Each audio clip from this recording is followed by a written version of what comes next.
જ્ઞાનજીએ Pavlov ઝાલ્યો અને પૂજા ગુજરને અવળીમાંથી સૂજી અને કૃષ્ણ ભગવાનના શાપમાં સ્થાપિત થઈને જીવનજી મહારાજના હાથે આજના દિવસે મુક્તિ પામ્યા.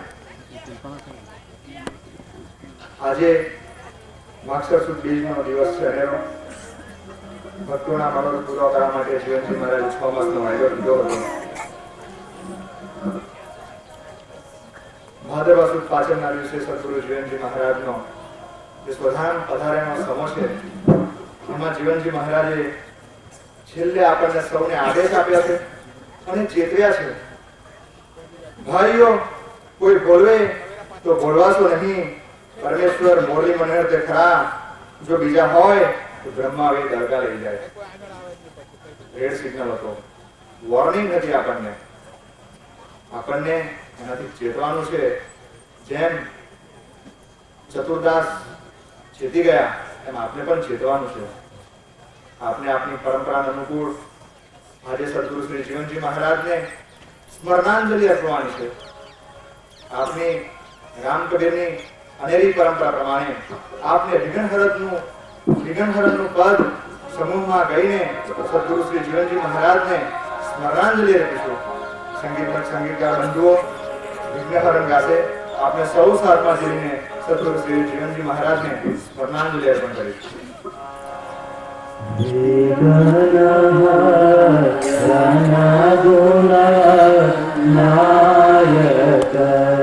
दायक निजमति सारे तू खरीवाहानिये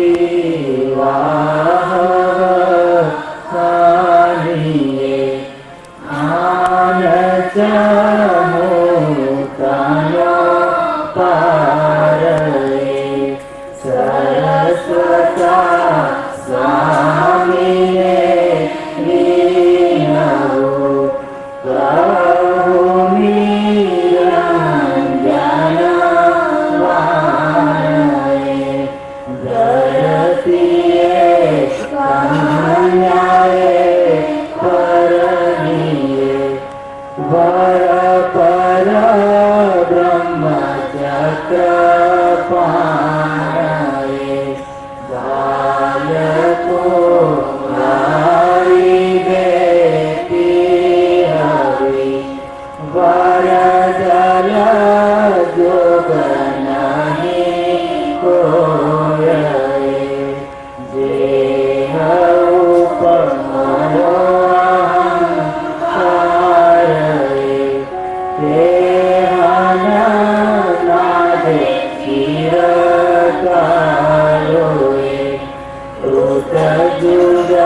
बालको वारी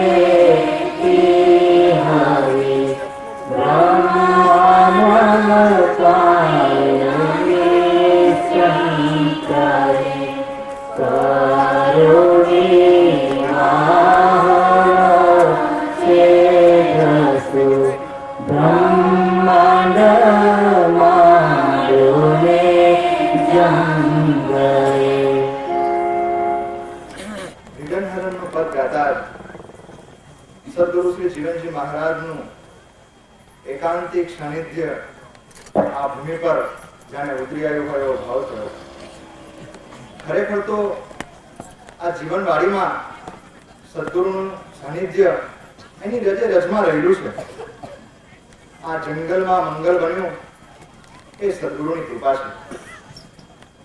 આપને આપની પરંપરામાં આપની સ્મશાન ભૂમિને વાડી કહીએ છીએ. સ્મશાનને કેટલો ઊંચો દરજ્જો આપ્યો. બાકી આજે વાડીનું ઇંગ્લિશ જો કરવા જઈએ તો ફાર્મ હાઉસ થાય. અને આપને તો વાડી જેવો પવિત્ર શબ્દ આપીને આપની ઉદા પરંપરાની ખૂબ જ સિદ્ધિ બતાવી છે. આપને આપના અસ્થિ ફૂલો માટે કાશી, પ્રયાગ કે કોઈ ત્રિવેણી પર નથી જતા, પરંતુ સદગુરુ શ્રી જીવનજી મહારાજના સાનિધ્યમાં પાછળ હરિબાના ક્યારાની અંદર ફૂલસ્થી પધરાવીએ છીએ. અહીંયા જ કાશી છે, અહીંયા જ પ્રયાગ છે અને અહીંયા જ ત્રિવેણી છે. વાડીનો મહિમા અનેરો છે. મને વાડીનો મહિમા જ્યારે જાણવો હોય ત્યારે આપની પરંપરાના સાહિત્યના ખૂબ જ અભ્યાસુ એવા જગમોહનભાઈને યાદ કર્યા વિના રહેવાય નહીં. મુરબ્બી શ્રી જગમોહનભાઈને હું આગ્રહ કરીશ કે તેઓ આવીને વાડીના મહિમા પર સમાજને બે શબ્દો કહે. મુરબ્બી જગમોહનભાઈ.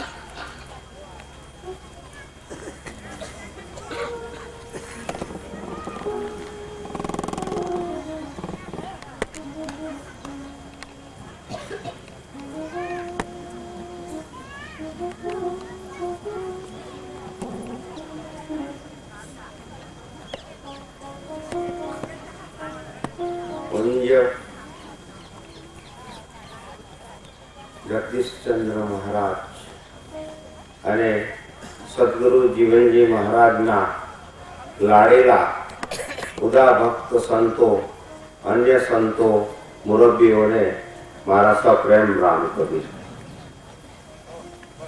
શ્રીરામ પુણ્યા જીવન વાળીને સાનિધ્યની અંદર આપ સૌ વિરાજ્યા છે. સ્થળ પરિચય મારે આપશ્રીઓને કરાવવાનો છે. સદગુરુ જીવનજી મહારાજ નો થોડો પરિચય કરીએ ત્યાર પહેલા એક થોડીક વંદના થી હું મારી શરૂઆત કરીશ. શ્રી ગુરુ સંત ચરણ રજ હૃદય કમલ હોયવા કામ ક્રોધ દુઃખ દુસહ સબ તત્સન હોય વિના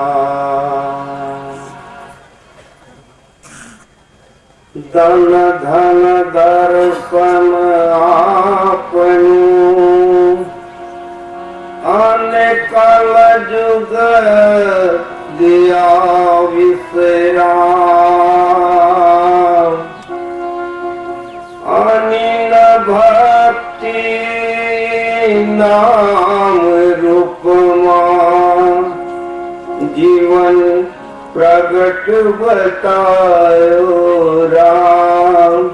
ઓ જીવન પ્રગટ બતાયો રામ. ગુર્જર ગીરા પાવન કરી, ગુર્જર ગીરા પાવન કરી ધન જીવન અવતાર અપલ પ્રેત કયો ધર્યા કૃપાનાથ કીર્તાર. ઓ કૃપાનાથ કીર્તાર. બોલો સદગુરુ જીવનજી મહારાજ કી જય. સદગુરુ જીવનજી મહારાજ ના અંતિમ સમયમાં શિષ્યો પણ એમને ઓળખી ગયેલા. અંત સમયમાં કહે છે તમો કૃપાનાથ છો, આત્માને કાઢવા માટે આવ્યા છો. એ સદગુરુ જીવનજી મહારાજ ના પરિચયની શરૂઆતથી આપણે થોડીક વાત કરીશું. ત્યાર પછી વાડીનો મહિમા જાણીશું. ત્યાર પછી વાડીના ક્યારાનો પરિચય કરાવીશું અને આપણા સ્નેહ સદભાવ સદગુરુ પ્રત્યે વધે, ધર્મમાં નિષ્ઠા આપણી જાગે અને આપણે સદગુરુના માર્ગે ચાલતા થઈએ એવી ભાવના સાથે સદગુરુના થોડું દર્શન કરતા ચાલીએ. સંવત 1660 શ્રાવણ સુધી આઠમનો દિવસ ગાહેજ ગોરિયાદ નામના ગામમાં જીવનજી મહારાજ 11 વર્ષની ઉંમરે પ્રગટ થયા. વૈવંચાના ઇતિહાસમાં એવું લખાયું કે સંવત 1649 સાવન સુધી આઠમનો દિવસ ગામ કરમસદમાં જીવનજી મહારાજનો જન્મ. માતા પિતાના નામનો કોઈ ઉલ્લેખ મળતો નથી. પોતભાઈ વાત કરતા હતા કે જીવનજી મહારાજના મા બાપ કોણ? તો કોઈ ભાઈએ જવાબ પણ આપેલો, માતા હમારી जानकी, પિતા હમારે રામ. એવા જીવનજી મહારાજને 16 વર્ષની ઉંમરે કેસલુંબા નામના સ્થળમાં ચોરંદાના જનકવંશી રામાનંદી ગોપાલજીનો ભેટો થાય છે. ગોપાલજીનું અનેરો વ્યક્તિત્વથી આકર્ષાઈ જીવનજી મહારાજ ગોપાલજીને રામ રામ કહે છે. એ વ્યક્તિત્વની ઊંડી છાપ લઈ 33 વર્ષની ઉંમરે સંવત 1683માં જીવનજી મહારાજ શરદ નિશાના ઉત્સવ પર ચોરંદા જાય છે. ત્યાં એક રાત અને દિવસનો સત્સંગ થાય છે. પરમાત્મા આકાર સ્વરૂપનો સાચો કે પછી પરમાત્મા નિરાકાર, આ ભણતો સદગુરુ ગોપાલદાસજી ની સમજથી જીવનજી મહારાજમાં દૂર થાય છે. ગોપાલજી કહે છે, પરમાત્મા મુરલી મનોહર તે ખરા, અવતાર ઈશ્વરની માયાના તરંગ સમાન છે. પરમાત્મા કયો સાચો? તો કે છે આપણે બધા મોહની નિંદ્રામાં સંસારમાં સૂતેલા છે અને જે મોરલી વગાડે જે સદગુરુ જે પરમાત્મા આપણને જગાડે તે જ પરમાત્મા સાચો. ગોકુળમાં ગૌ ચરાવી એ પરમાત્માએ અડધી રાતે ગોપીઓને જગાડેલી. સૂતી ગોપીઓ દેહ ભાન કે બધું ભૂલી અને કૃષ્ણની પાસે પહોંચેલી. એમ સદગુરુએ આપણને સૌને કર્મકાંડ ઇત્યાદિ સંસારની માયા વિષયોની અંદરથી છોડાવી હરિના કીર્તનમાં લગાડેલા. આ ગોપાલજીને ગુરુ કર્યા પછી સંવત 1687માં ગુજરાતમાં 8700 નામનો ભયંકર દુકાળ પડેલો. ગુરુ શિષ્ય મારવાડની યાત્રાએ ગયા. ત્યાં એક દિવસના રોકાણ પછી દુષ્કાળની પરિસ્થિતિમાં એકબીજાને અલગ પડવું પડે છે અને જીવનજી ત્યાંથી આગળ ચાલતા જગન્નાથપુરીના રસ્તા જાય છે. જ્યારે ગુરુ ગોપાલજી ઉજ્જૈનીમાં ચોથા દિવસે શરીર છોડે એવા ઉલ્લેખો મળે છે. જગન્નાથમાં પહોંચ્યા પછી જગન્નાથના દર્શનમાં જીવનજી મહારાજ એક સમયે સંધ્યા સમયે મંદિરની અંદર ગર્ભગૃહમાં રહી જાય છે. જગન્નાથમાં એવું છે કે રાત્રિ કોઈથી રહેવાતી નથી. 2 સ્થળ તીર્થના એવા કહેવાય છે કે ત્યાં રાતવાસો કોઈથી થતો નથી. એક નિજકુંજ વૃંદાવન અને બીજું આ જગન્નાથનું ગર્ભગૃહ. જીવનજી મહારાજ રહી જાય છે. સમાગમનો ઉલ્લેખ છે. જીવનજી મહારાજની પરચરીમાં કહે છે કે રાત્રે મંદિરમાંથી ખૂબ નગારા અને એના અવાજ આવે છે. ગામ જાગીને આવે છે.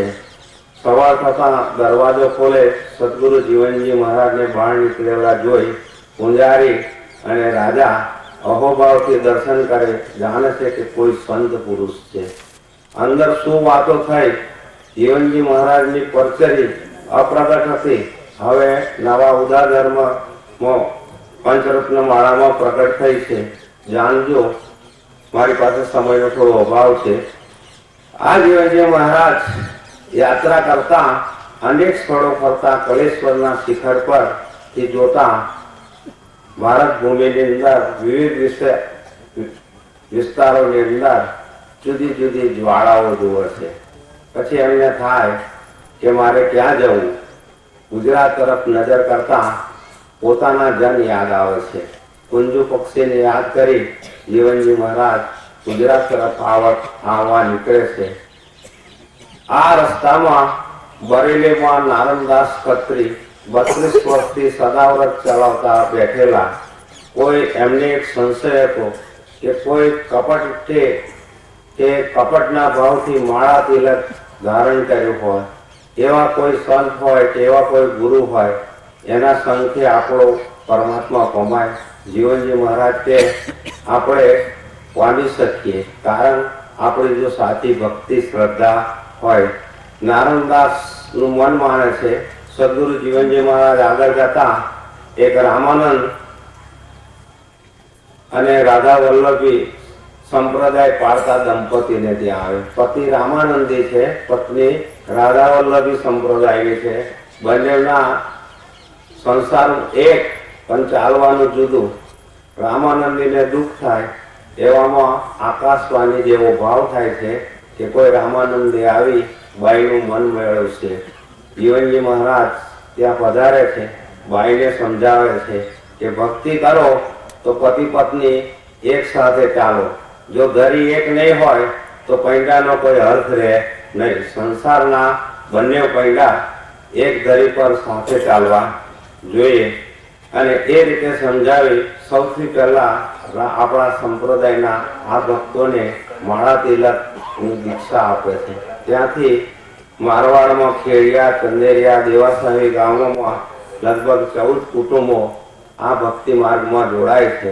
આ બધાને એવું થાય છે કે આ સંસારમાં રહી આ જુદી ઉદાની ભક્તિ થાય નહીં, એટલે સદગુરુને વિનંતી કરે છે. તો એમનું મન માને છે, સદગુરુ સાથે આવે છે. અને સદગુરુ સાથે આવે તો જે જગ્યાએ વસે એ સદગુરુ વસે ત્યાં વસે એક ગામ, એવા શાહપુરામાં આ સૌ ભક્તો રહે છે. આ સમય ઘણો વીતતા પછી સંવત 1716 જીવનજી મહારાજને ગોજા ગુજરના ઉદ્ધાર કરવા માટે માગસર સુદ બીજને દિવસે મંગલેશ્વર જવાનું થાય છે. ત્યાર પછી જીવનજી મહારાજ શાહપુરા તો નથી આવતા, પણ મંગલેશ્વર પછી ધનોરામાં અપંગ હરમાબાનો ઉદ્ધાર કરે છે. મંગલેશ્વરમાં ભૂત ગોજા ગુજરનો ઉદ્ધાર થયો હોય છે. આમ કરતા પુણ્યાદના રસ્તે જતા એક કુવાનું ખોદકામ ચાલતું હતું. સદગુરુ જીવનજી મહારાજને જ્ઞાન દ્રષ્ટિથી જોયા કે થોડા સમયમાં આ કૂવો ઓદરાઈ જશે અને પડી જશે, અંદર કામ કરતા જીવો નાશ પામશે. એમને કીધું ભાઈ બહાર આવતા રહો, અને સદગુરુના વચને બહાર આવેલા એ લોકો બચી જાય છે. ગામને અહોભાવ થાય છે. ગામ કહે છે કે તમે અમને ડટાતા બચાયા છે, માટે અહીં રોકાઈ જાઓ. એમનું પણ મન માને છે, આ પુણ્યાદમાં રહે છે. આમ કરતા 1737 નો સમય આવે છે. માગસર સુદ બીજનો દિવસ છે. બિલાપુરમાં ભગવાન દાસ અને ધનભાઈને ત્યાં જીવનજી મહારાજ પોળેલા છે. સપનાંતરનો જોગ થાય છે. લેવા આવેલા મનુષ્યો સાથે વાત થાય છે.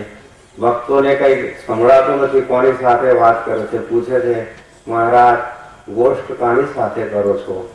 જીવનજી મહારાજ કહે છે, જવાનો સમય આવી ગયો છે, પશ્ચિમની ધરતીએ જવું છે, મને લેવા માટે સંતો પધાર્યા છે.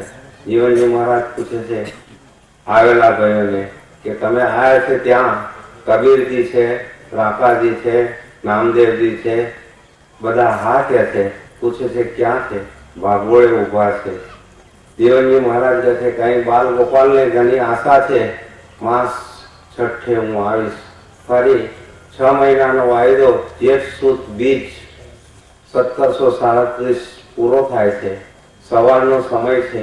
શામદાસજીના મંદિર પુણ્યાત્મક સવારમાં વાત કરે છે. શામદાસ, મારે સમય તો આજનો થયો છે, પણ હવે એવું થાય છે કે જન્માષ્ટમીનો કૃપાનાથનો ઉત્સવ કરીને જવું છે, માટે હું બીજો વાયદો કરીશ, પણ તું મારા સંતોને બોલાવ અને મારા સંતો આવે ત્યારે આનંદ મંગલ ઉત્સવ કરવાનો છે, આનંદ ઉત્સવ, તો એની પણ તૈયારી કરો. જેઠ સુદ બીજ આ તૈયારીઓ આરંભે છે. અને આ રીતે જીવનજી મહારાજ સ્વધામ પધારે છે. તે વખતે જીવનજી મહારાજના સમયમાં મોટા ગોપાલદાસ એમની સાથે હતા. ઉંમર વયોવૃદ્ધ છે. શાહપુરામાં એમને શરીર છોડેલું અને ત્યાં વાડી બનાવેલી. જીવનજી મહારાજે કીધું એકત્વ હોય તો મારા દેહને પણ એ શાહપુરાની વાડીમાં લઈ જઈ અને દહન કરજો. ભક્તોને એવું થાય છે કે થઈ જવું એના કરતા અહીં જ કરો તો અહીં પણ તીરથ થાય. એટલે ભક્તો કહે છે કે રઘુપતિ ત્યાં અયોધ્યા, કાનડતા ગોકુળ ગામ, તપસ્પુરિતા જીવના જ્યાં સંત સંગત વિશ્રામ. જીવનજી મહારાજ કબૂલ કરે છે. અને આમ 1737 ભાદરવા સુદ પાંચમને દિવસે સ્વધામ પધારે છે. અહીં વાડી બનાવવામાં આવી. વાડી શબ્દ થોડોક નવો લાગે છે. કોઈ સૂફી સંતે કીધેલું કે કિતને તવંગર હો ગયે, कितने मुफलिस हो गए. मुफलिस એટલે ગરીબ.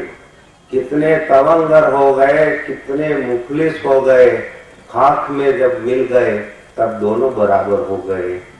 સ્મશાન એવું છે કે કઈ કોઈ ભેદ રહેતો નથી. પણ જીવનજી મહારાજ અને સંત પરંપરામાં એવું થયું કે સ્મશાન સામાન્ય રીતે ભયાવહ હોય છે. વાસનાવાળા જીવો ની વાસના અધૂરી રહી હોય તો મૃત્યુ પછી પ્રેત ભૂતની યોનિમાં એ સ્મશાનમાં ભટકતા હોય. રાત્રે તો તે કોઈ જતું નથી. સંતોએ કીધું કે અમારે તો કોઈ વાસના રહેતી નથી. એટલે સંતોનું મરણ અલગ પડે છે.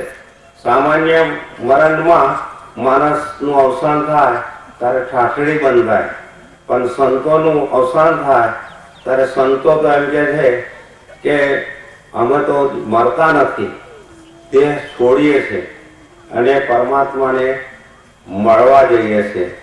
હરિજન મુએ ક્યાં રોઈએ તો અપને ઘર જાત હૈ, મુએ સાકુટ બાપડે તો હાટો હાટ પીકાય.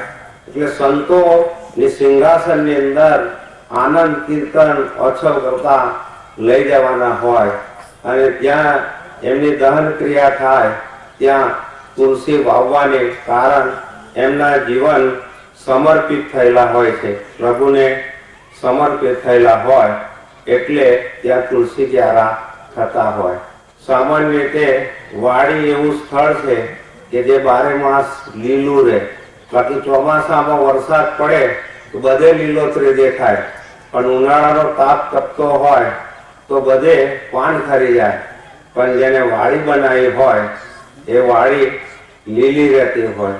જીવનમાં પણ આવું બનતું હોય છે. કર્મોના ફળ ભોગવવા પડતા હોય, પણ જેને પરમાત્માને કર્મ સોંપેલા હોય એનું જીવન સદાય લીલું હોય, એનું જીવન ધન્ય હોય છે. આ વાડીના મહિમામાં જીવનજી મહારાજ ના ક્યારા પછી હરમાબાનો ક્યારો બનેલો.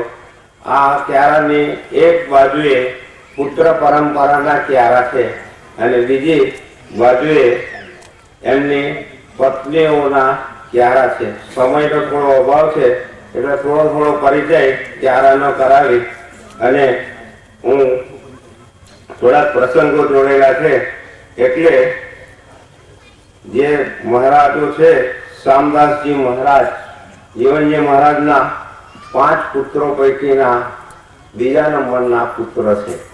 સામાન્ય લોકો એવું માને છે કે શામદાસજી મોટા પુત્ર છે એટલે ગાદી આપેલી, પણ જીવનજી મહારાજની પરચારીને આધારે સૌથી મોટા પુત્ર વરસનદાસ છે.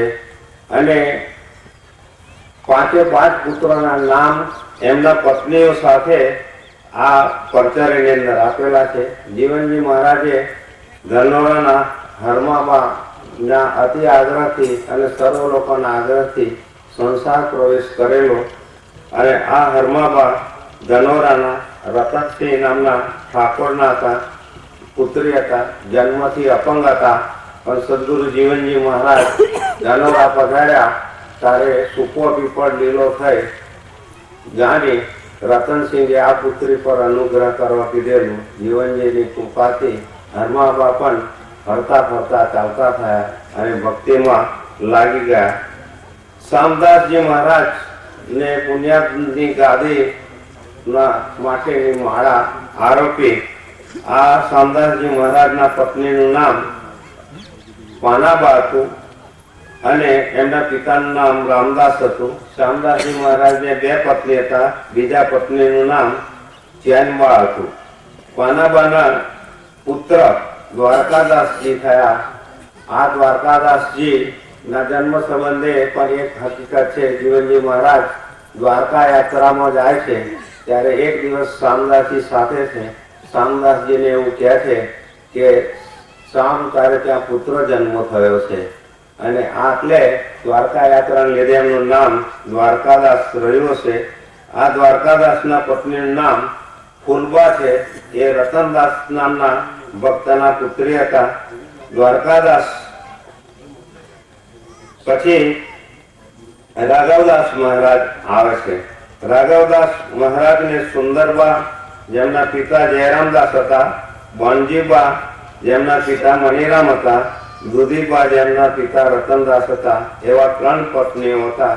સુંદરબાના પુત્ર વસંતદાસ ત્યાર પછી આ ગાદીમાં ભક્તોની સેવા કરવા માટે આયા. વસંતદાસ મહારાજને મોતીબા જે શીતલદાસના પુત્રી હતા, શામબા અને ગંગાબા, આમ 3 પત્નીઓ હતા. એ વસંતદાસ મહારાજ ગંગાબા ના જે પત્ની હતા એમના પુત્ર નરસિંહદાસ થયા. નરસિંહદાસને મોરબા, જીજીબા, રતનબા એવા 3 પત્નીઓ હતા. અને એમાં મોરબાના પુત્ર ભગવાનદાસ થયા. અહીં આગળ દ્વારકાદાસના વખતમાં એક હરિભક્ત પ્રેમબા નામના દરાપુરામાં વસતા હતા. સંધ્યા સમયે આરતી ગાતા હતા, રૂમઝુમ ગોવિંદ આવે. તે સમયે રતનજી પાનજી નામના એક લેવા પટેદાર જે પેઢી ચલાવતા હતા, એમના દીવાન એટલે મુનિમ નાનાદાસ થી પસાર થતા હતા. તો એમને પ્રભુના દર્શન થયા અને એ ભક્ત થયા, પુણ્યાદ આવી. તો એ દ્વારકાદાસના શિષ્ય હતા. એવી રીતે આગળ જોઈએ તો વસંતદાસ અને પછી નરસિંહદાસ મહારાજ આવ્યા. નરસિંહદાસના ધૈર્યની કસોટી થઈ. એમની પર ખૂનનો આક્ષેપ થયો. અંદર માહિતી આપેલી છે. એમને 3 પત્ની હતા. નરસિંહદાસ મહારાજના પુત્ર ભગવાનદાસ મહારાજ હતા. એમને પ્રેમબા અને ગંગાબા નામના 2 પત્નીઓ હતા. અને એમાં પ્રેમબાના પુત્ર રઘુનાથદાસ મહારાજ થયા. આ ભગવાનદાસના વખતમાં એક કાયસ્થને સવર્ણ સિદ્ધિ છે એનું રક્ષણ કરેલું. એ જાણતા ગાયકવાડ એમની પર આગ્રહ રાખી એમને પણ જેલમાં પૂરેલા. પણ એમની હરિભક્તિ અને ગણપતરાવ નામના જે ગણપતપુર વસ્યું એમના એ મદદથી ભગવાનદાસ એમાંથી છૂટી ગયેલા. ભગવાનદાસના પત્ની પ્રેમબાના પુત્ર રઘુનાથદાસ હતા, જેમને 2 પત્ની કુંવરબા બોધ ગામના હતા અને ફૂલબા પનસવાળાના હતા. ફૂલપાના પુત્ર જગન્નાથ મહારાજ હતા. જગન્નાથ મહારાજ એ લગભગ આવો જ ધર્મ સંમેલન આ સ્થળે કરેલું. તે વખતે એમના પુત્રી હરિબાને આ ક્યારા સોનાના રૂપમાં દેખાયેલા. આ જગન્નાથ મહારાજે સમાગમ સૌ પહેલા છપાવવા માટે પ્રયત્ન કરેલો, પણ એમનું અવસાન થવાને લીધે એક ફરમું છપાઈ શકેલું અને બાકીનું કામ અધૂરું રહેલું. જમનાબા અને આલમગઢના હતા. વખતમાં ફલુના હતા, ત્યાં હરિશરણ થયેલા. ગંગાબા સ્વામીના હતા અને ગંગાબાના પુત્ર યદુનાથ મહારાજ હતા. અને ચોથા એમના પત્ની લક્ષ્મીબા વડોદરાના હતા, જે 125 વર્ષ જેવું લાંબુ આયુષ્ય ભોગવી ભક્તોના હૃદયમાં એક ચિરંજીવી સ્થાન બનાવેલું હતું. ત્યાર પછી યદુનાથ મહારાજ એમના પત્ની ધનીબાને આપણે ઓળખીએ છીએ અને બાકીના પરિવારને ઓળખીએ. સૌને રામ કબીર. હું મારું વ્યક્તિત્વ લાંબુ થયું તે બદલ ક્ષમા માંગુ છું.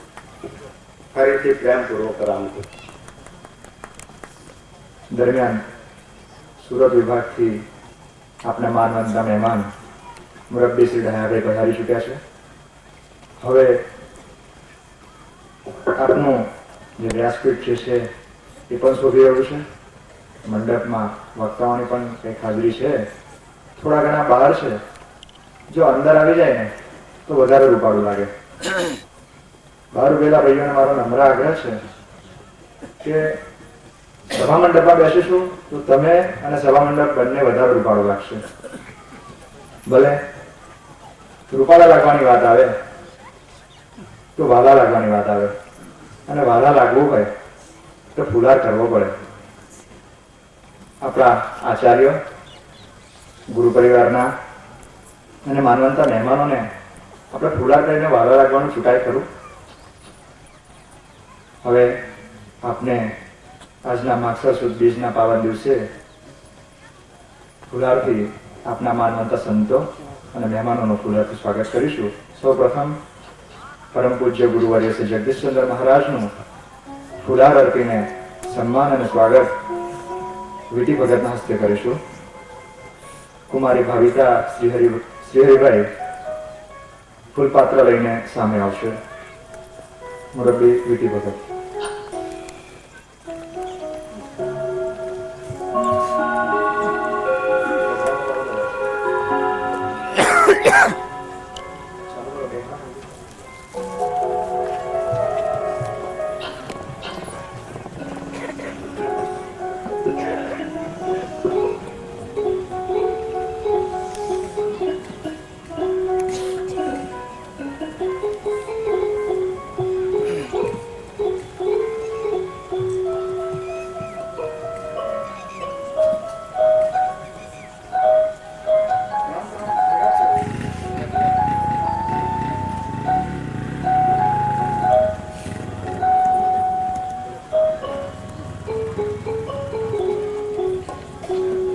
બોલો સદગુરુ શ્રી જીવનજી મહારાજ.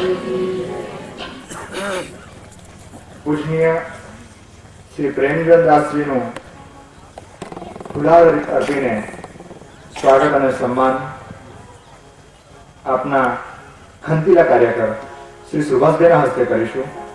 શ્રીમતી સેજલબેન દીપકભાઈને આગ્રહ કરીશ કે તેઓ ફૂલપાત્ર લઈને સામે જાય. મુરબ્બી સુભાષભાઈ.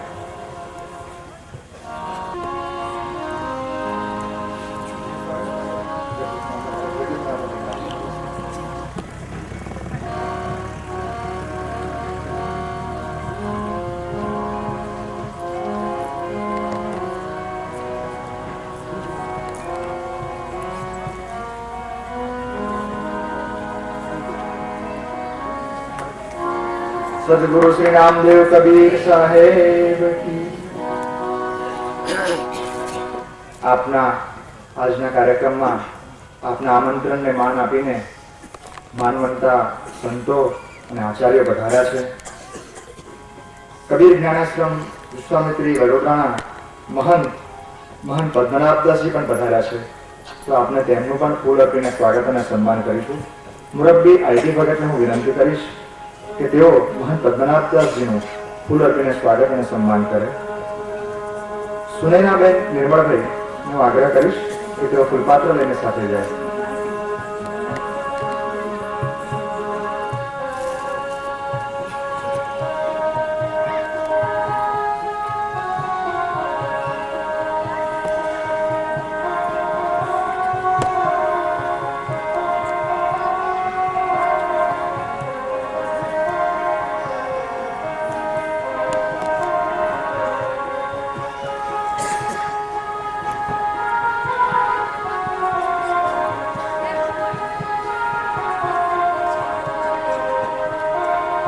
સ્વામી પરિવારના આદરણીય બિહારીભાઈ પણ છે, એમનું પણ ફૂલ અર્પીને સ્વાગત અને સન્માન આપણે કાંઠા વિભાગના બીકે ના શુભ હસ્તે કરીશું. મુરબ્બી બીકે. શ્રીમતી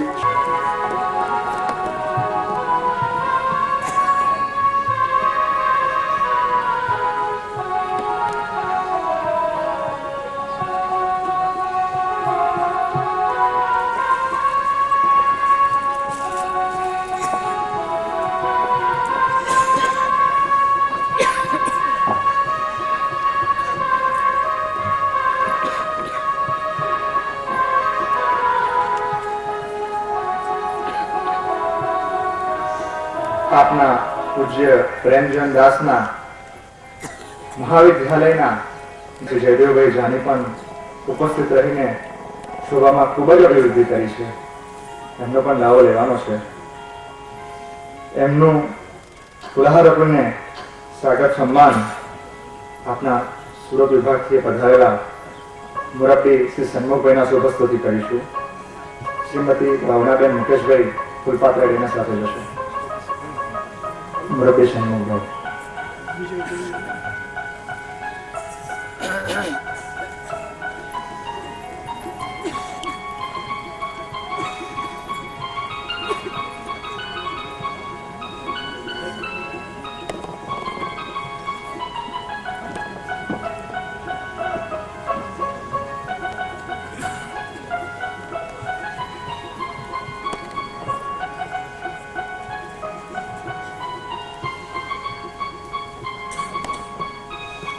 હોય, રણસીપુર હોય, પેચાવા હોય, કોટ હોય, રામપુર હોય, અમે એને કાંઠા કહીએ છીએ.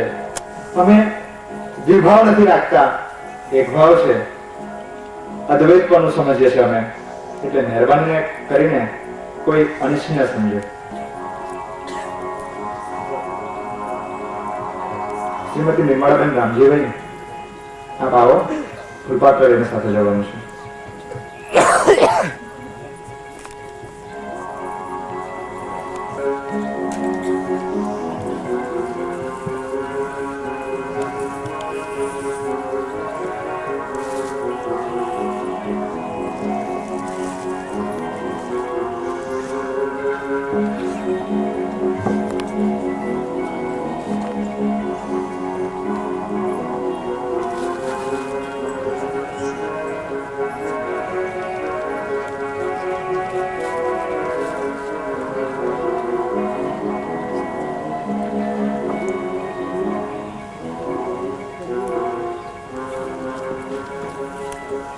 જાનબારી ખાતે માહિતી જે કબીરવાણી માસિક પ્રગટ થાય છે સુરતથી, મુરબ્બી ડાયાભાઈ એમના કન્વીનર પણ છે. ધન્યવાદ ડાયાભાઈ.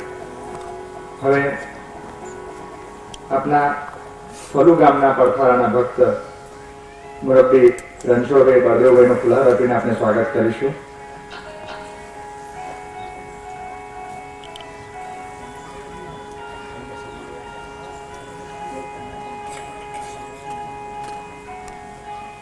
એમનું ફુલહાર આપીને સ્વાગત સુરતથી પધારેલ મુરબ્બી સન્મુખભાઈના હસ્તોથી કરીશું. શ્રીમતી રમીલાબેન દીપકભાઈ ફૂલપાત્ર લઈને સાથે જશે. મુરબ્બી સન્મુખભાઈ આગળ આવશે.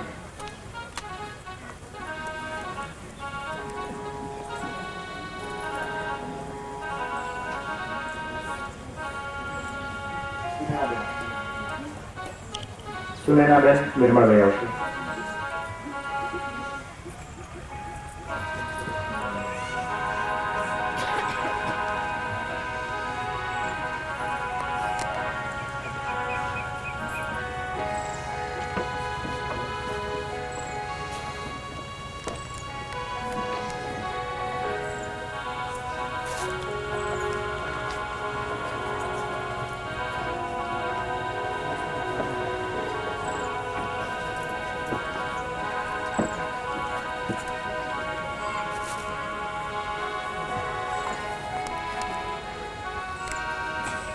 બીજો એક ગામ રીદ્રોલ, ત્યાંના પડખાળાના ભક્ત એ પણ મુરબ્બી રણછોડભાઈ છે. એમનું પણ ફુલાર આપીને સ્વાગત અને સન્માન કાશમપુરના ભક્ત વિઠ્ઠલભાઈ ભગવાનભાઈના સુપસ્તુતિ કરીશું.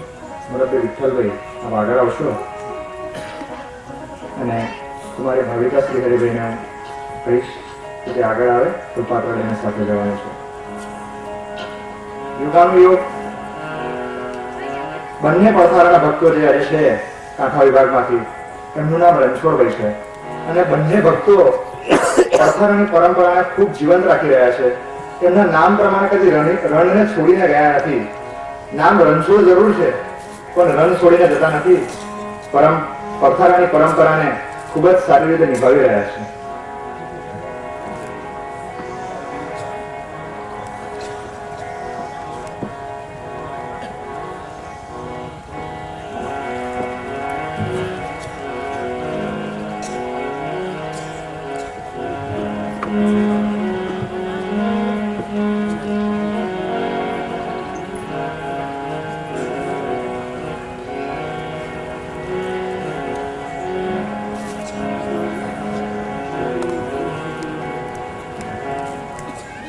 ફુલહારનો પ્રોગ્રામ અહીંયા આપણે પૂરો થાય છે. હવે આપના આજના કાર્યક્રમના સૌથી મહત્વના એવા સમય તરફ સરી રહ્યા છે. આ છે આપના પુસ્તકોનું વિમોચન. આપને આપના 3 પુસ્તકોને પ્રકાશિત કર્યા છે. એમાં એક છે ઉદારધર્મ પંચરત્ન માલા, બીજું છે નરસિંહદાસનું ધૈર્ય, એને આપણે સૌ વાસંતી ચિત્ર તરીકે ઓળખીએ છીએ, અને ત્રીજો છે સદગુરુ શ્રી જીવનજી મહારાજના સ્વમુખેથી બોલાયેલો અને હરદાસ નડિયાદાના કરકમલોથી લખાવેલો સમાગમ, જેને આપની ઉદાર ભક્ત રામકબીર પરંપરાનું સૌથી અગત્યનું અંગ ગણેલું છે.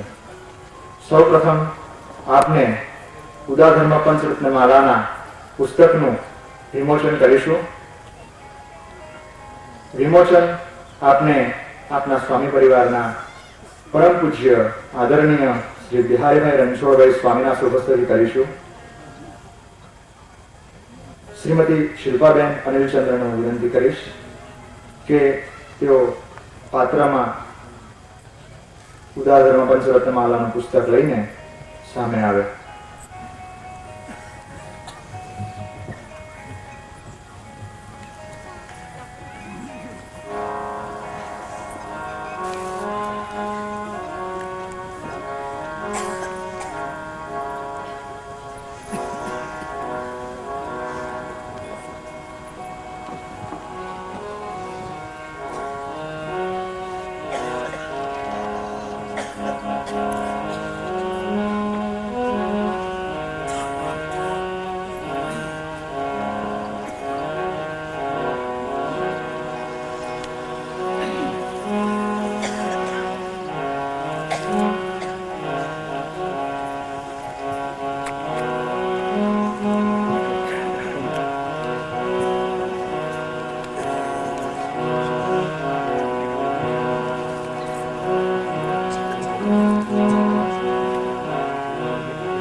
બોલો સદગુરુ શ્રી જીવનજી મહારાજ।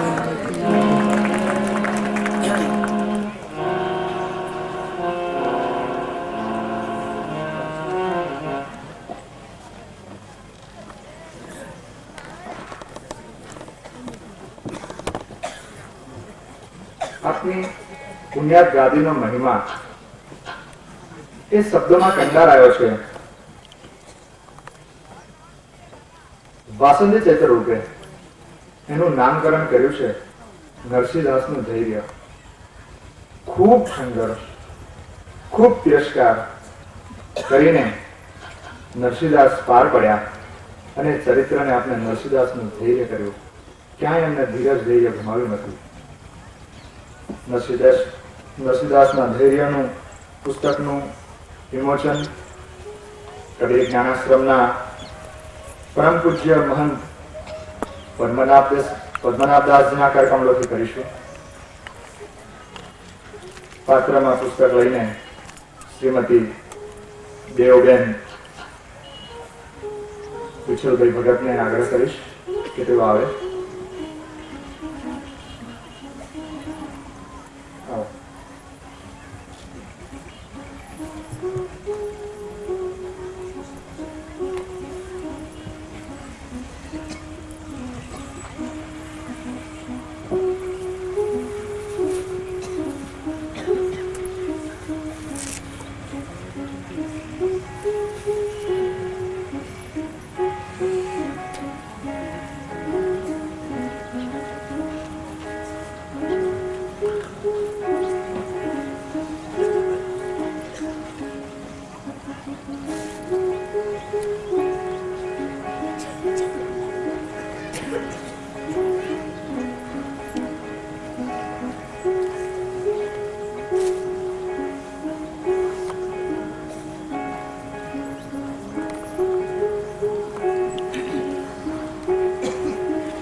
સદગુરુ શ્રી જીવનજી મહારાજના શબ્દોનો ભંડાર એવો સમાગમનું વિમોચન પરમ પૂજ્ય શ્રી જગદીશચંદ્ર મહારાજના કરકમલોથી કરીશું। આપને શ્રીમતી સંગીતાબેન સુભાષભાઈને હું વિનંતી કરીશ કે તેઓ પાત્રમાં પુસ્તક લઈને આવે।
સમાજ માટે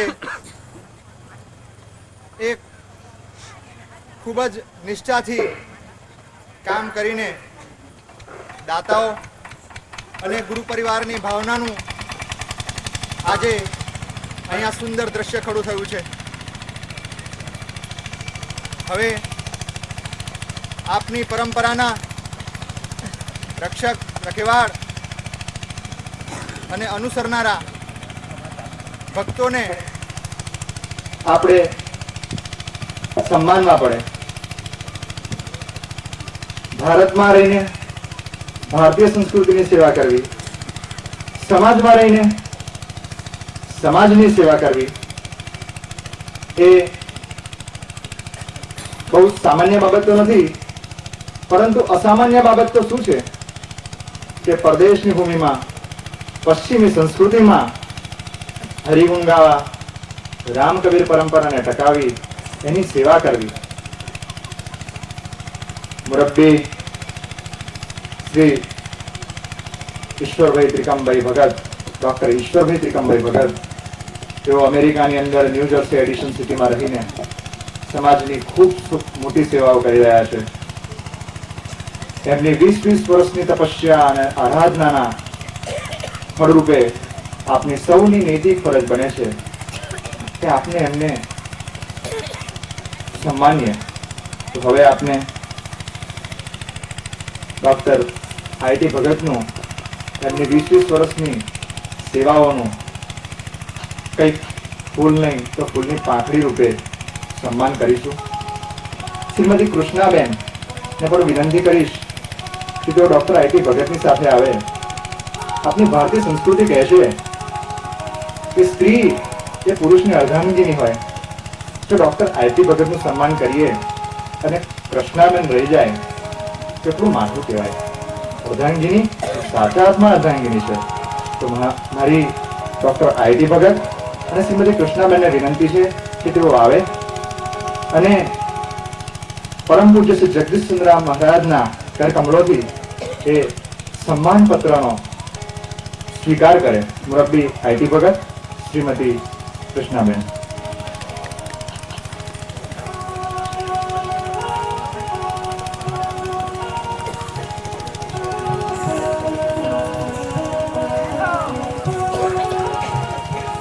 શ્રીમતી સેજલબેન દીપકભાઈ સાથે આવશે.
પૂજ્ય કાંતાબા આપ ઉપર પધારશો. કૃષ્ણાબેનને આપ સાલ પહેરાવશો.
આખું મંડપ જીતી ઉઠ્યું છે.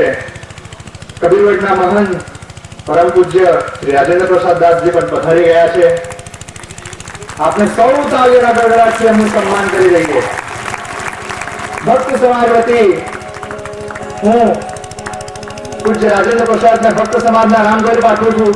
રામ કબીર.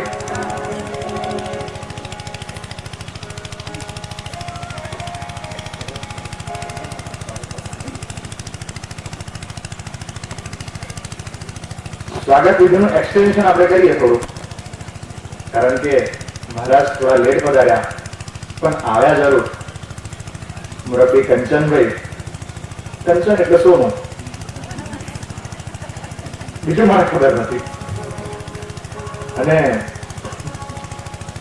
સોનાની સુવાસ જો સાંભળી હોય ને, સોનું દીપે પણ સોનાની સુવાસ એટલે કંચનભાઈ. ભલે મુરબ્બી કંચનભાઈને આગ્રહ કરીશ કે તેઓ પૂજ્ય રાજેન્દ્ર પ્રસાદનું ગુલાબનું સન્માન કરે. સુનીનાબેન કિશોરભાઈ ફૂલપાત્ર લઈને સાથે જશે.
સન્માન આઈટી ભગતનું થયું.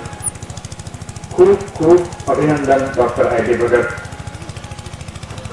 ભક્ત સમાજ વતી એટલું કહીશ કે our heartiest congratulations from the deep of our heart to the doctor of the heart. હૃદયના ડોક્ટરને હૃદયના ઊંડાણમાંથી હાર્દિક અભિનંદન સમાજ વતી. હવે પ્રણાલિકા પ્રમાણે જે સન્માન પત્ર છે એને વાંચવો પડે. ડોક્ટર આઈટી ભગતની કર્મભૂમિ અમેરિકા છે. અમેરિકાના સમાજ વચ્ચે તેઓ રહેવાના છે. એ બાબતનો વિચાર કરીને સન્માન પત્ર અંગ્રેજીમાં તૈયાર કર્યું છે.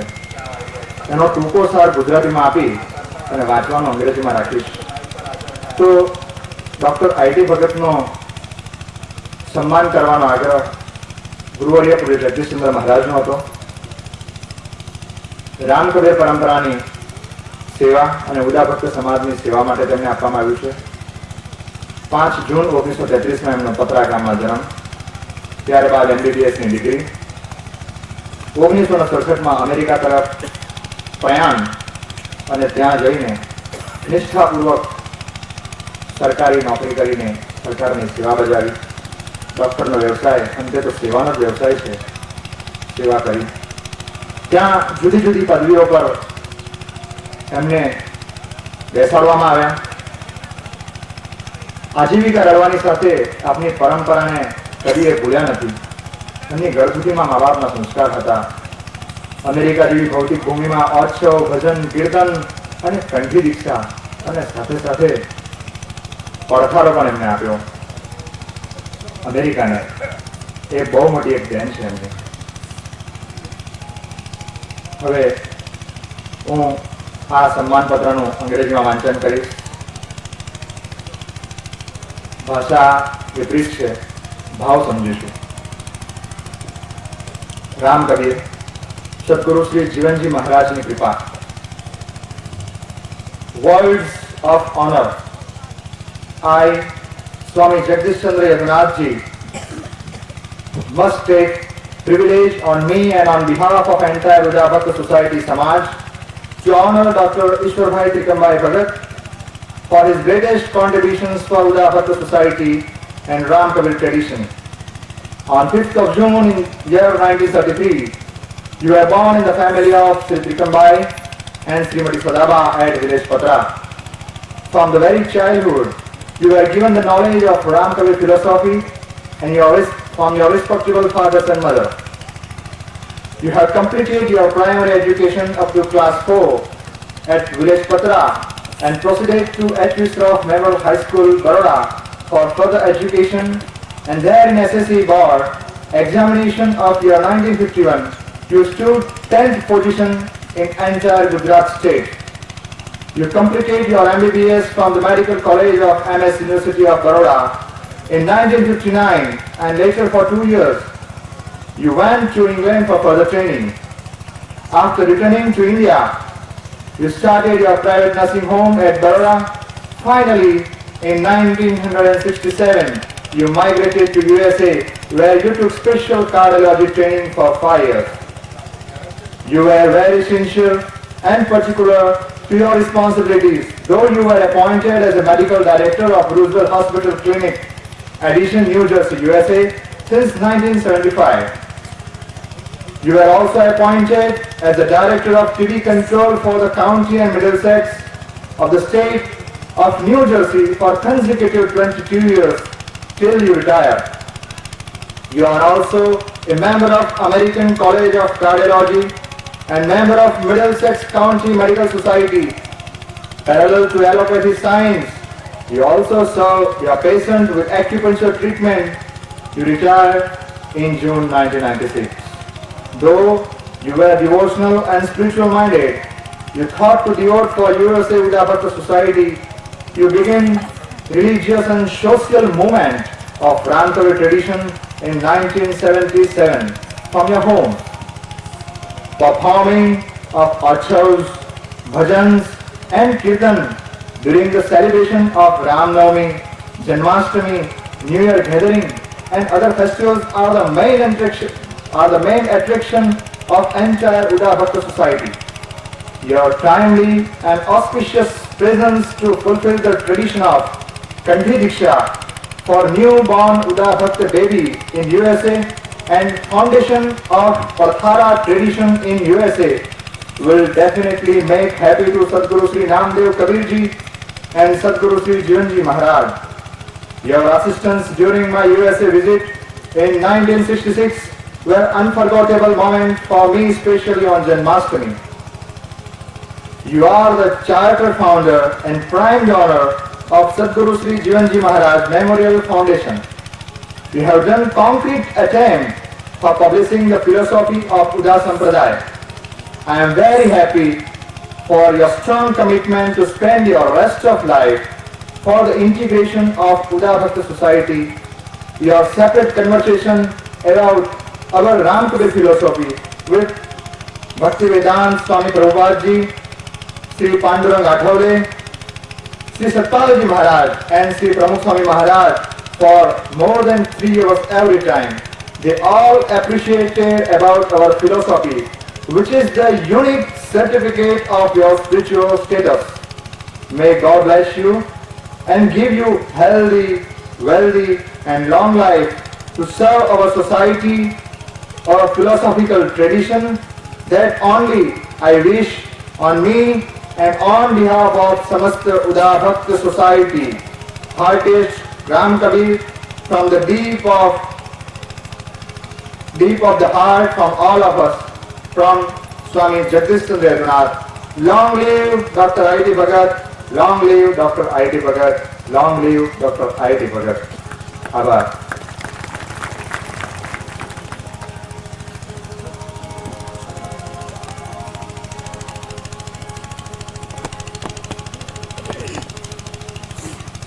અમેરિકામાં પડથારાની પરંપરા ચલાવી, જ્યાં ડિસ્કોટેક હોય અને તે પડથારાની કલ્પના કરી જુઓ ને સાહેબ, આભા વળી જાય. મને અત્રે ગુણવંત શાહના શબ્દો યાદ આવે છે. ડોક્ટર ગુણવંત શાહ. ઘર હોય ત્યાં આંગણું હોય, આંગણું હોય ત્યાં આંખો હોય, આંખો હોય ત્યાં પ્રતીક્ષા હોય, પ્રતીક્ષા હોય ત્યાં પ્રેમ હોય, અને પ્રેમ હોય ત્યાં પરમેશ્વર અવશ્ય હોય, અને જ્યાં પરમેશ્વર હોય ત્યાં ઘર એ જ મંદિર. આ ઘર કેવું? શિખર વગરનું, ઘુમ્મટ વગરનું, મૂર્તિ વગરનું. એ જ આપની પથારાની સાચી પરંપરા. અને જ્યારે આપના વડોદરા જિલ્લામાં કે આપણા ભારતમાં પથારાની મહત્વતા નામશેષ થઈ રહી છે, અને અમેરિકા જેવા ભૌતિક દેશમાં આ પરંપરા ઉજાગર કરવાનું શ્રેય ડોક્ટર આઈટી ભગતને જાય છે. ગુણવંત શાહના બીજા એક શબ્દો મને ખૂબ ગમી ગયા. એમના ઘરના દરવાજે જઈએ ને તો ઘરનું નામ છે ટવકો.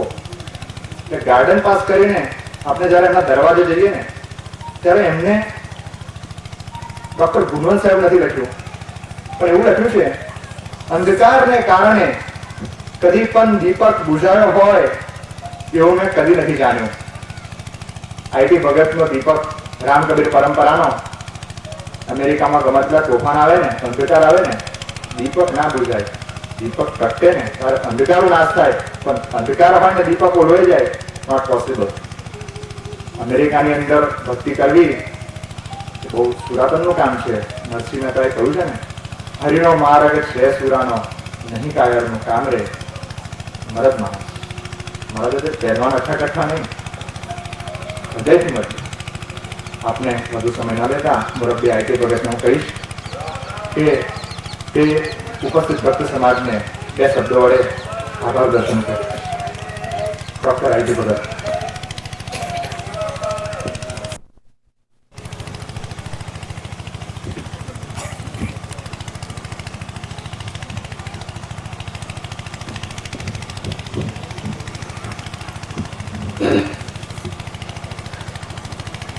સદગુરુ જીવનજી મહારાજ કી જય.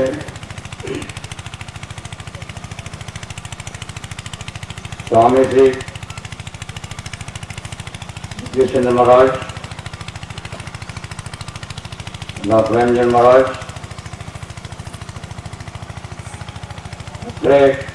પધારેલા સર્વે પ્રેમી ભક્તો,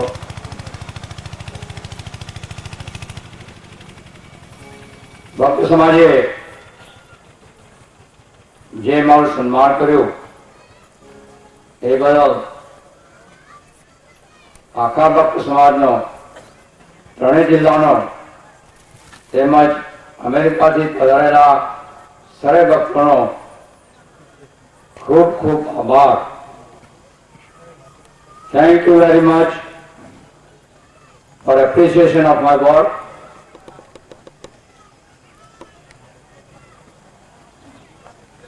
સમાજ એ જ આપણી સંપત્તિ છે.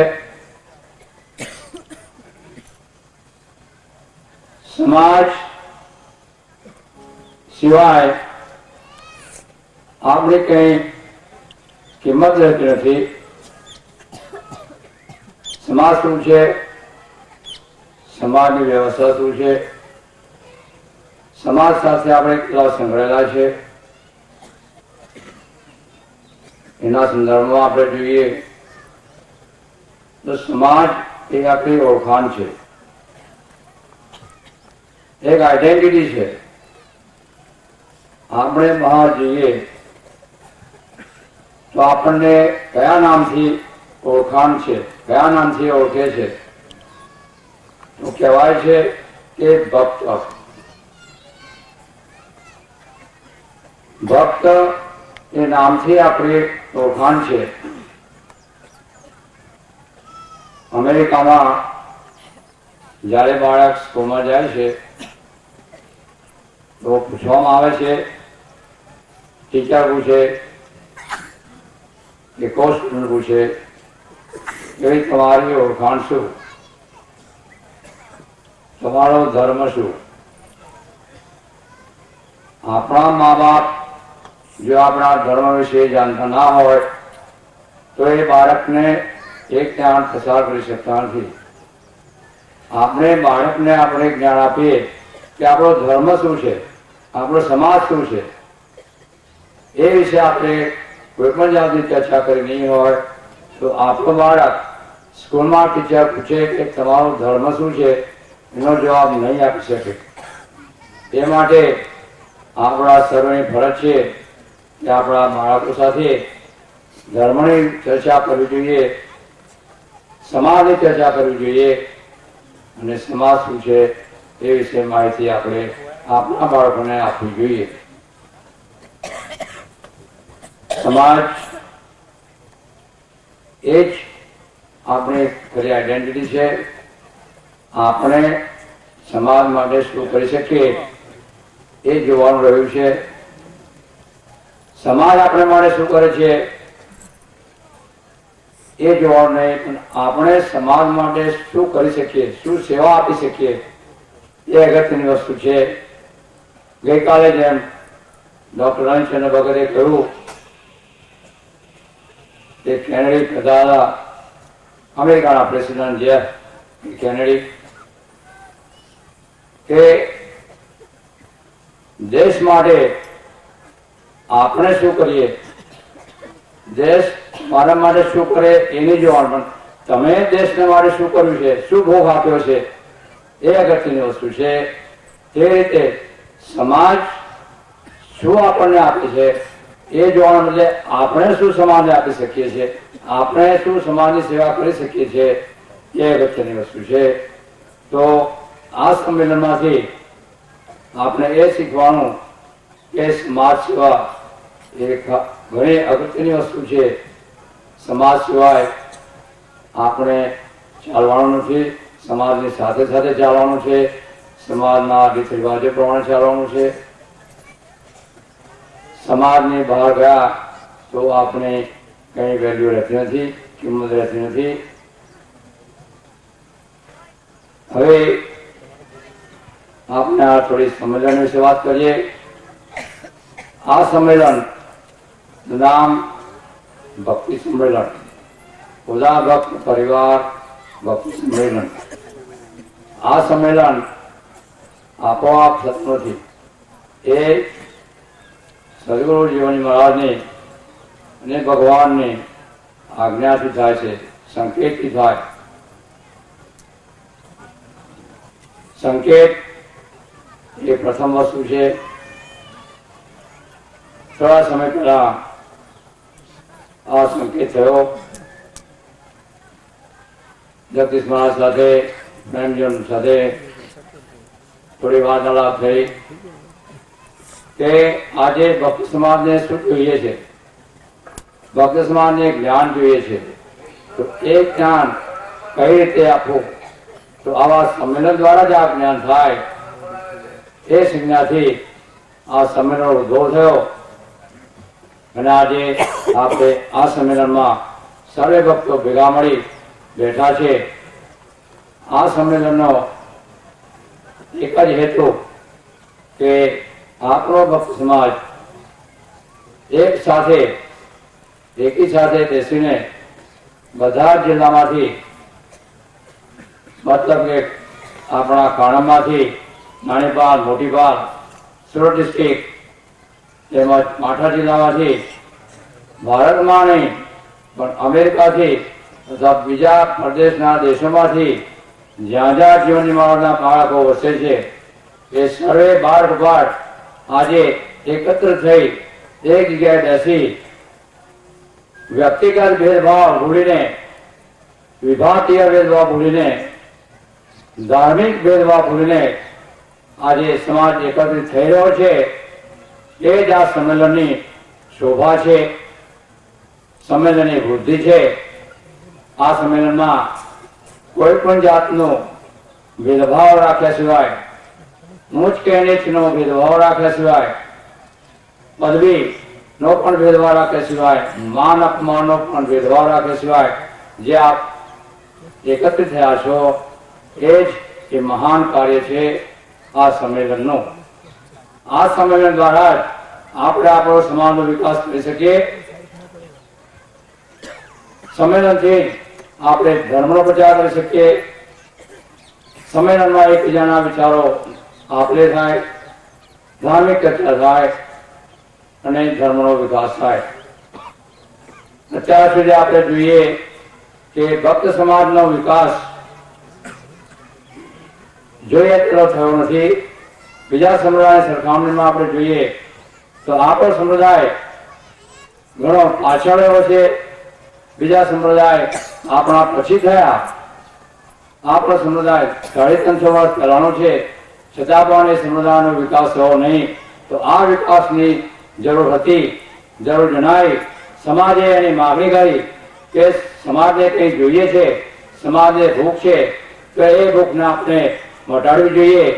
તે હિસાબે આ સંમેલન દ્વારા જ આપણે સમાજને જ્ઞાન આપી શકીએ.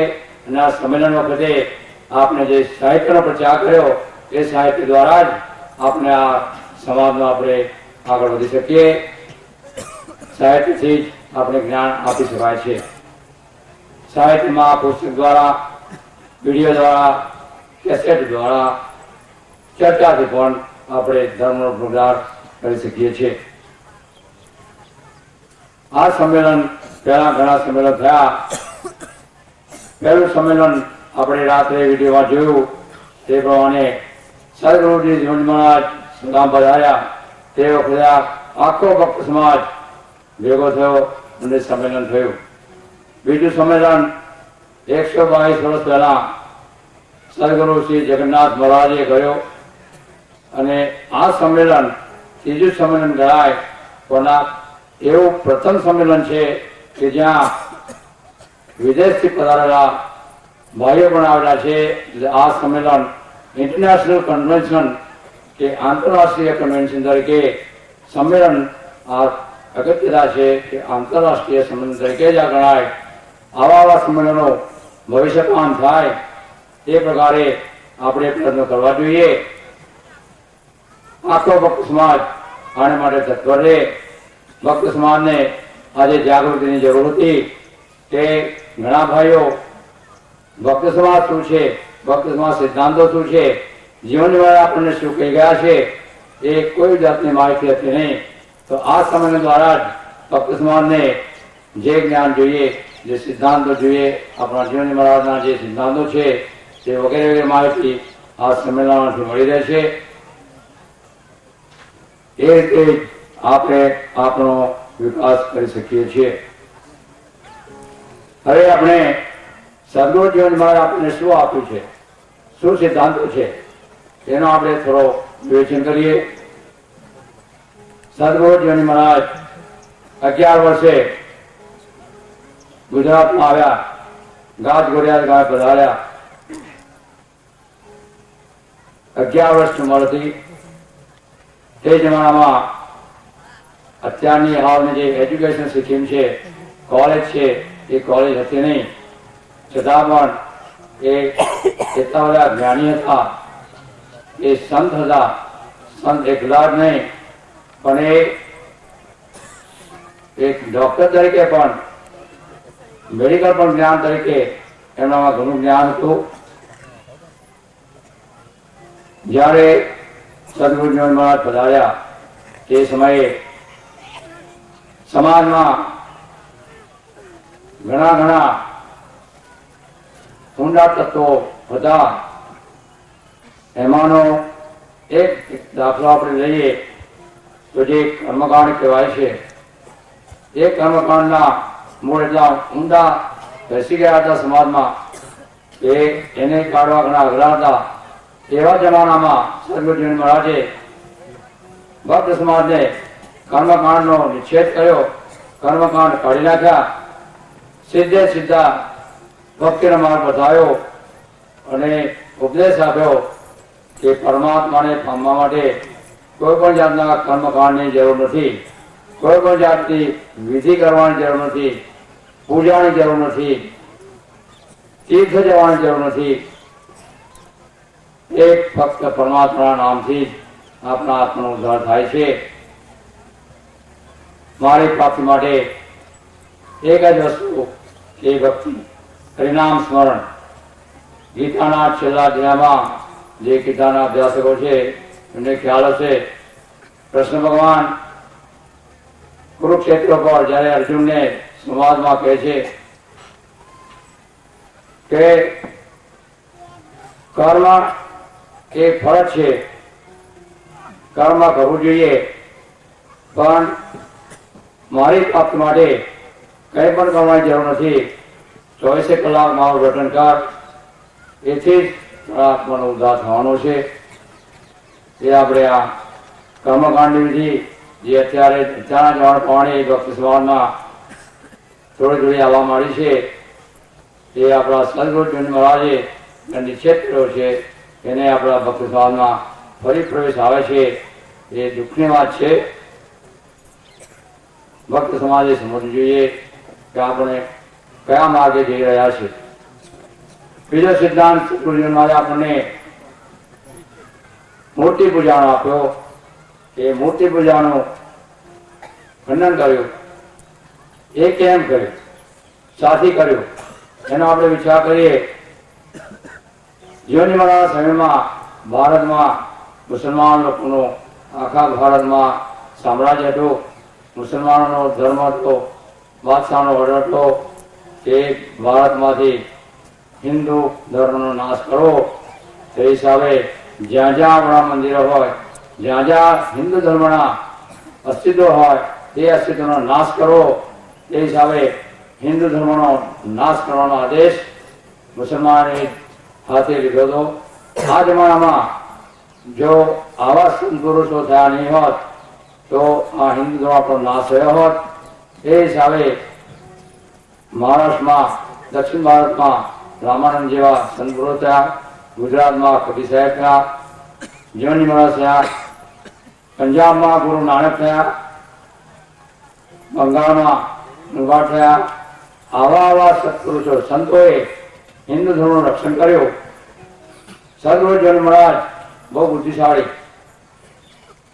જાણી એમને જાણ્યું કે અસ્તિત્વ હોય તો જેનો નાશ થાય.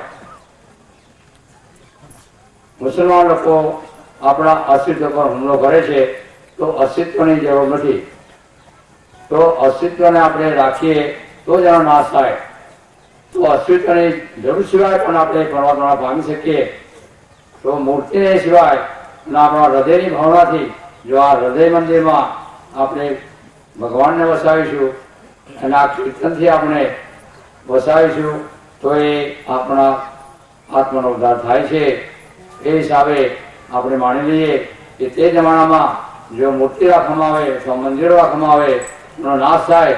પરંતુ આપ સર્વે આજે બેઠા છે તે સત્સંગ કરીએ, સત્સંગથી પણ આપણા આત્માનો ઉદ્ધાર થાય. તે હિસાબે આ સદગુરુજી મહારાજે આપણે મૂર્તિ પૂજાનો વિરોધ કર્યો છે. ત્રીજો તિલક આપણને આપ્યું. તિલક ગોપીચંદન. તિલક એમ કરવું, ઘણા ભાઈઓને તિલકમાં થોડી શરમ લાગે છે. તિલક એ વૈષ્ણવનું બહાનું છે, વૈષ્ણવતાનો ચિહ્ન છે. ભક્ત સમાજમાં આપણે જોઈએ સ્નાન કર્યા પછી જ્યારે કપાળ ઉપર તિલક ધરેલું હોય તો આપણને લાગે કે આ ભક્ત સ્નાન કરીને આવ્યો છે. એ આપણી ઓળખાણ છે. તિલક એ ભક્ત સમાજની ઓળખાણ છે, ભક્તની ઓળખાણ છે, વૈષ્ણવની ઓળખાણ છે.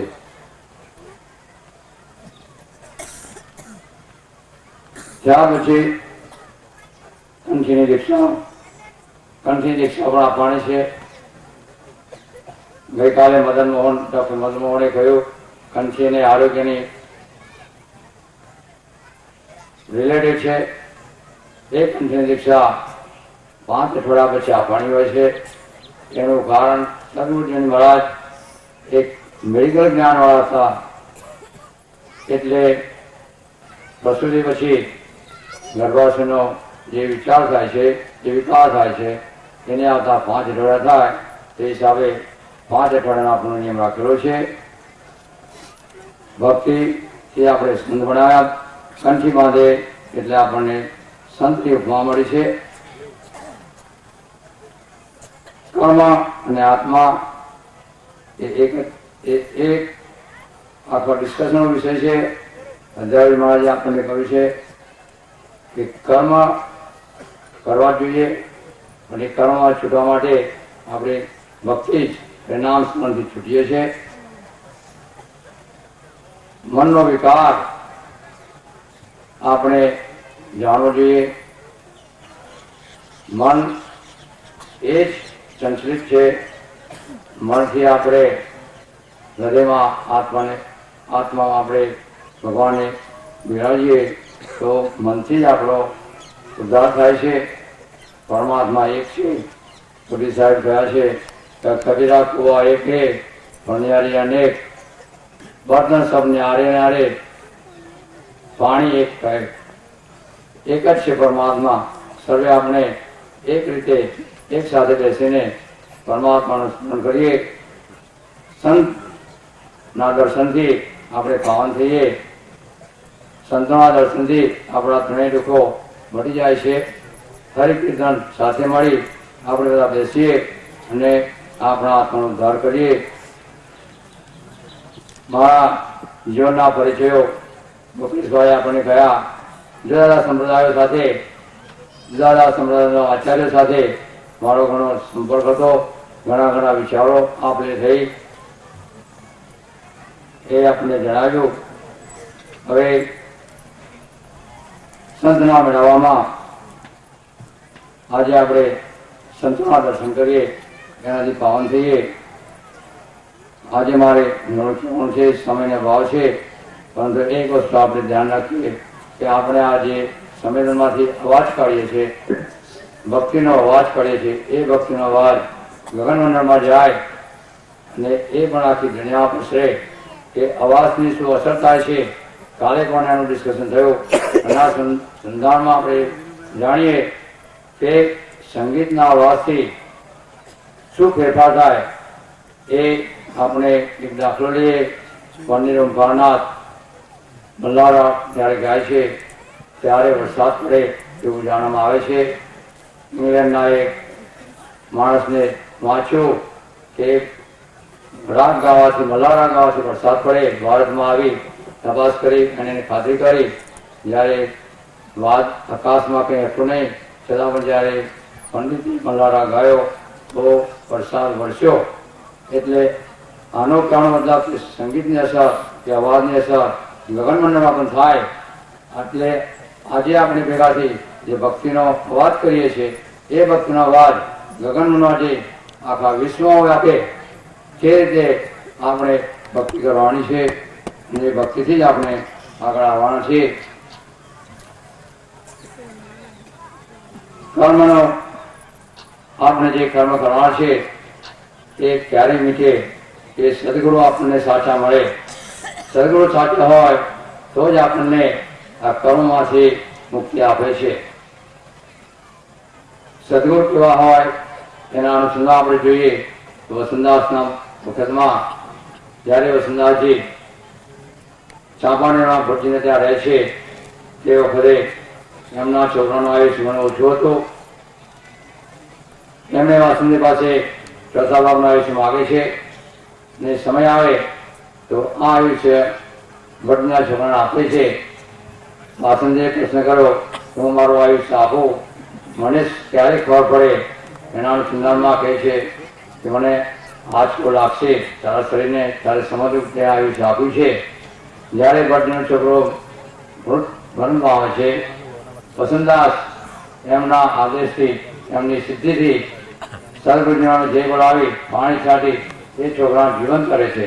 કે જે આ હકીકત અત્યારના જમાના, અત્યારના મેડિકલ સાયન્સમાં માનવામાં આવી નથી કે જે જીવ ગયા પછી પાછો જીવ લાવો એ એક સિદ્ધ પુરુષનું કામ હોય છે. એ રીતે આપણા ભક્તિ સમાજમાં આઠમી સિદ્ધો હતી. સંમેલનના હિસાબમાં બીજું કરીએ કે આ સંમેલનમાંથી આપણે શું શીખવાનું છે. આ સંમેલનથી આપણે અટકી જવાનું નથી. આગળ પણ આવા સંમેલનો થાય એ આપણે જોવાનું રહ્યું. આને માટે ભક્તિ સમાજ પ્રયત્ન કરે. સર્વે ભક્તો આ દિશામાં આગળ વધે એવી આશા રાખું છું. ફરી પણ આ રીતે સંમેલન થાય અને આવા થવા જોઈએ. એના અનુસંધાનમાં